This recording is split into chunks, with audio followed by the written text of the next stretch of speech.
stands for Unconditional Self Acceptance. And I want you to consider putting that as your primary goal for each moment. In our society, often we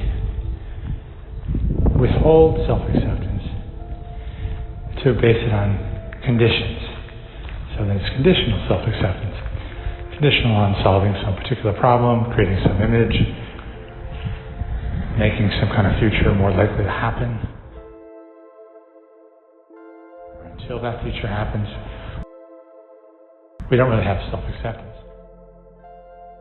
And the belief is that if you gave yourself unconditional self-acceptance, you would lose the motivation to exert effort in order to get something that you want.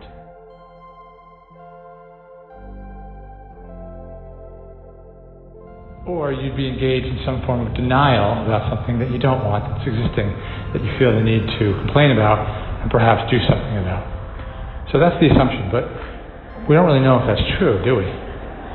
We don't really know if you need to make conditional self-acceptance or withhold self-acceptance in order to have the proper amount of motivation to act. Maybe you do.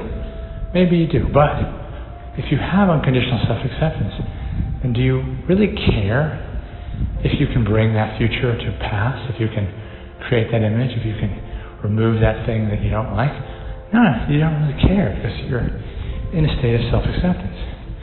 So even if it is true, which I don't know if it is, but let's say it's true, that conditional self-acceptance, it provides more motivation to gain control over your image and your future and remove things in the present you don't like, but it's not worth the price.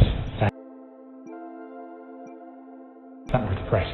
So what we're going to do is we're going to ask the first 4 cards of the major arcana and reflect on the hexagram that comes up for each of them with respect to this question of what is allowing or helping unconditional self-acceptance, what's blocking it.